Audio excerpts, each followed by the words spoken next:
Voting hours in the Philippines officially ended 1 hour ago, yet many are still waiting to cast their ballot. Malfunctioning vote counting machines had stalled the process since this morning, leaving dozens to queue for hours. But the Commission on Elections ruled out any extension of the polling period. Instead, only those in the vicinity will be allowed to cast their ballot after hours. Election officials also gave assurances that they are on top of the situation, even with numerous reports of defective counting machines. With more than 67 million eligible voters, today's exercise is expected to have a strong voter turnout, and it is no surprise given how polarizing the main presidential candidates are and their campaigns have been. Sana yung mga taong boboto, hindi ka nabili, hindi ka nabigyan. Talagang bumoto ka dahil nakita mo yung taong karapat-dapat na umaupo. Sana po, pagpalitan naman ng magandang serbisyo nila. Lahat po sila yung napili ko. Sana po lahat yun makasama. Buena Bernal joins us live now from Manila for more on this, where results of the presidential election have just begun to trickle in. When voting was scheduled to end about an hour ago, but there are still long queues, long waits for those voters across the country.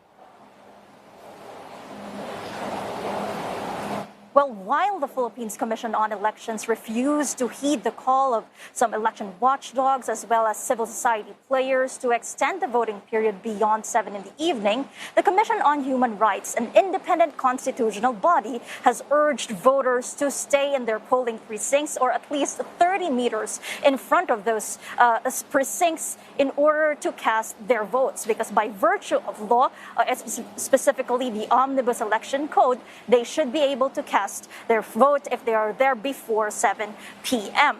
Now, this was an appeal by the Commission saying that voters must, quote, claim your right to good governance. And it is a timely call considering fears of voter disenfranchisement. We've heard voters who took 4 to 6 hours in line to be able to vote. We have election watchdog Contradaya saying that based on their tally, some 1,800 vote counting machines bogged down in the 2022 elections today, a far cry compared to their tally of 961 in 2019 and 800 in 2016.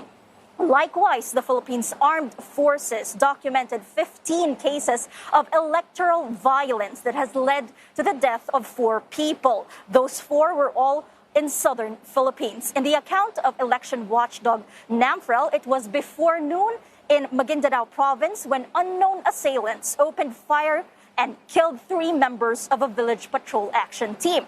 And in Lanao del Sur, also in southern Philippines, NAMFREL says the violence started in a fist fight between supporters of rival candidates, and they were forced to leave the premises where the voting was being conducted. But once outside, a gunfight killed 1 supporter. And Watchdog Legal Network for Truthful Elections, or LENTE, says this is a cause for alarm as it might instill fear on voters. And what this really tells you is that even if today's elections is a historic one, it's seen as a referendum on the Filipino people's understanding of history, what we're really seeing are perennial problems that the country faces every 3 years during elections. You have reports of vote buying, reports of unlawful electioneering, and these reports of voter intimidation through violence, especially in areas where the rivalries are tense. Well, the violence has, of course, dogged previous elections. We've had issues as well in the past, but it hasn't stopped the voters this time round. We're expecting some of the highest numbers by way of turnouts in election history. What does that mean, this strong turnout? What does it mean for the 2 main contenders?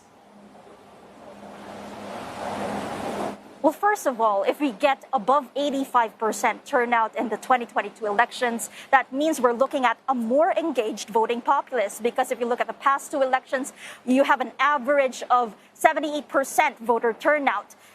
So that means that a lot more Filipinos are, respecting the sanctity of the ballot, still believing in Southeast Asia's oldest democracy. But historic is actually a great way to describe these elections. If you look at how those numbers will affect the top contenders. You look at the survey 2 weeks ago conducted by Pulse Asia, putting frontrunner, the son of the late dictator Ferdinand Bongbong Marcos Jr.